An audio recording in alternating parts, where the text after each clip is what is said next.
Hello everyone and welcome to our video about the hobby horse mane. I'm Julianne from Kullaloo and today I'm going to show you how to create a mane of yarn for your hobby horse. You have various options when choosing the yarn. On the one hand, you can use a relatively thin wool like this one. However, you will then have to use several strands at the same time when tying it on. Otherwise, your hobby horse will look a bit bald. Alternatively, you can also use a very thick yarn, such as this one. Then you can achieve a relatively voluminous look with a single strand that looks great. You will also need a hand sewing needle and some sewing thread. First of all, be prepared. We need a lot of strands of yarn so that we don't have to cut them all individually. I'm going to use this book to help me. I simply wrap the wool around it several times and then cut it on one side, and then I have strands that are about as long in total as one page of the book. So that's about it. You just have to know how to help yourself. I'll now show you how it all works.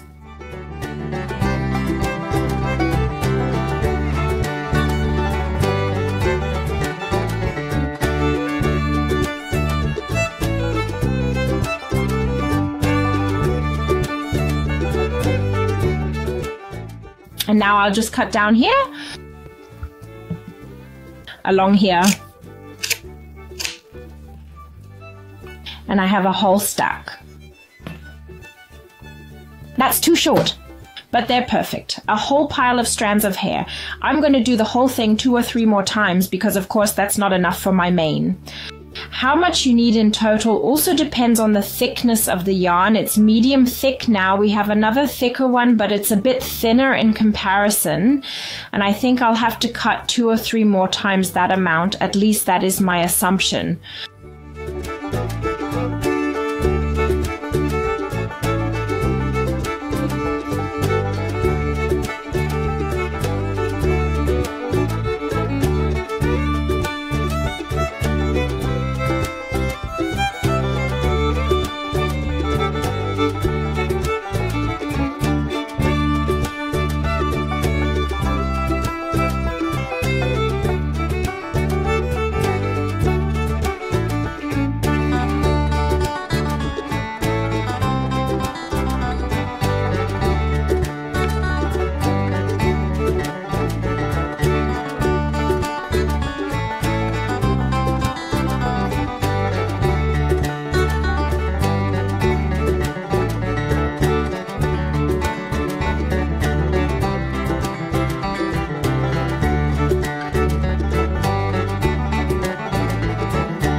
All these individual strands that we have now cut will now be tied to this basic thread at Hobby Horse.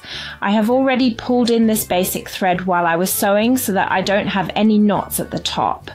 If you haven't done this yet, you can simply use an extra piece of yarn. This also works. Make a knot after maybe 30 centimeters or so. It doesn't have to be accurate to the centimeter. And then sew the knot about 2 centimeters after this seam here to the front headband, and then you can use this as a base thread as normal. Now before we can start tying the knot, the first thing I have to do is pull in an auxiliary thread made from sewing thread. The background to this is that we're going to sew these individual strands in place because otherwise the mane will naturally flop back and forth. That's why it has to be sewn in place. It's best to use a basic thread in the same color as your mane. So that you can see it better, I have now used a contrasting color thread again. And now I'll just pull it to the point where the base thread comes out into the fabric. And then I put the needle here on the side so that I can sew the whole thing in place every time I have tied a strand. I now have one of my cut strands here, and the principle of tying goes like this. You double this strand so that a loop is created at the top, and you pass this loop under the base thread, and then simply pull the ends through this loop and fold the thread over to the opposite side of the loop, and then pull the whole thing nice and tight and push it as close as possible to the beginning of the base thread. And now I sew this knot tight. Let's do it. There are now various ways of sewing this knot. You can simply push the needle through the knot and then into the fabric. But I have another technique that involves tying this auxiliary thread again at the same time. This is relatively practical if you are already further down and have already knotted many strands and the thread breaks. This has already happened to me 2 or 3 times, and then I had to sew everything on again. Of course, that was not so great. But if this auxiliary thread itself is knotted beforehand, then you can save yourself the trouble of having to sew everything on again. I hope you can save this unnecessary time. So I'll show you how I do it. So I make a little loop here and stitch over this auxiliary thread into the fabric to the other side. It is important that you really stitch through the fabric, and then I pull the whole thing tight. So on the one hand, this knot here is pulled nice and tight from the strand to the beginning, and secondly, I now have a loop here through which the thread is knotted, and the whole thing, I then do the whole thing again in a similar way so that I have a second knot. Okay, great. With a second loop. And with that, the auxiliary thread itself is knotted really tightly. This means that if it breaks at the bottom here, I have sewn the previous strand on tightly and can simply continue with a new thread. So I'll put this back over here and then thread the next strand.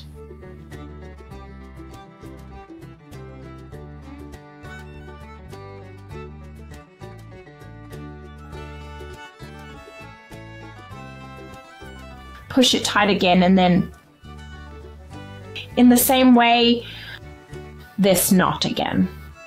You don't necessarily have to do this double knotting of the auxiliary thread for every strand. You can theoretically just do it for every second, third, or fourth strand, just so that if the thread breaks, you don't have to sew everything on again. It is important that you always stay in the middle of this back main bar when sewing with this basic thread, so that the main is really in the middle and can theoretically be folded over to both sides.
I have now reached the end of my main. In theory, you could also do it a bit further down or stop further up. It really is a question of personal taste.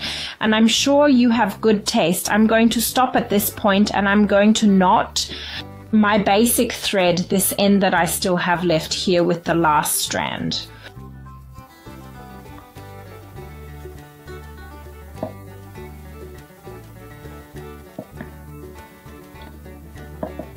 And now I sew this last knot really tight with my auxiliary thread down here, then cut off the auxiliary thread, and then the main is finished.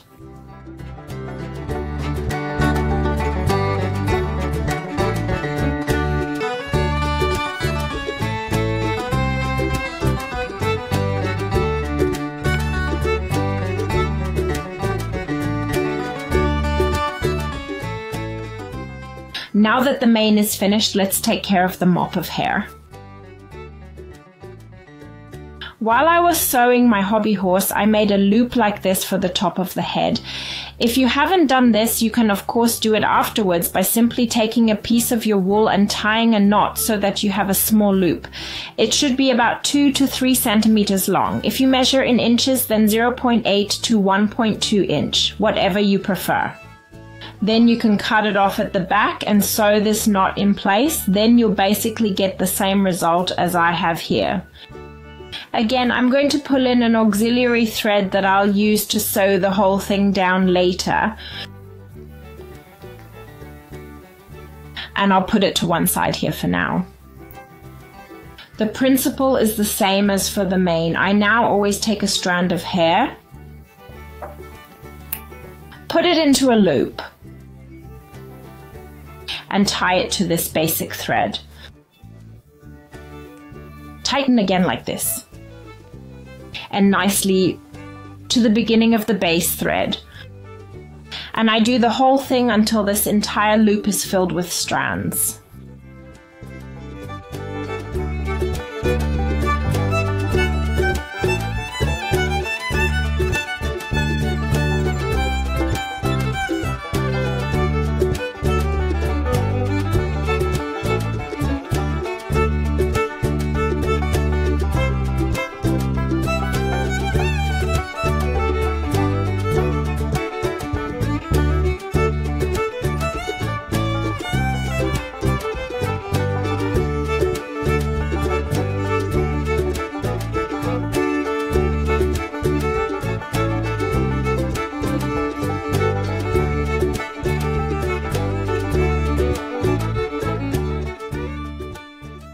I have now tied in all the strands, and now of course I have to sew this loop in place.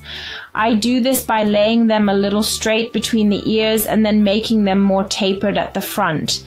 This gives the mop of hair a nice shape regardless of whether you fold it over to the front, i.e.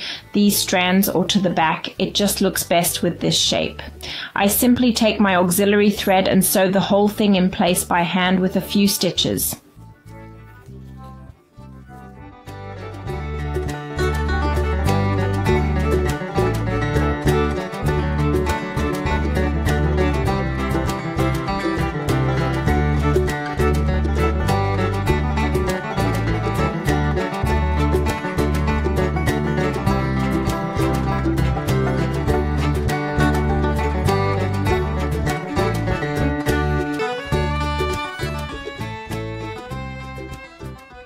Once you have attached all the strands, you can now shorten the individual strands. I now leave the mane exactly as long as it is. This is a great length for creating hairstyles, plaits, etc. However, I'm going to shorten the mop of hair a little to make the whole thing look a bit fringier.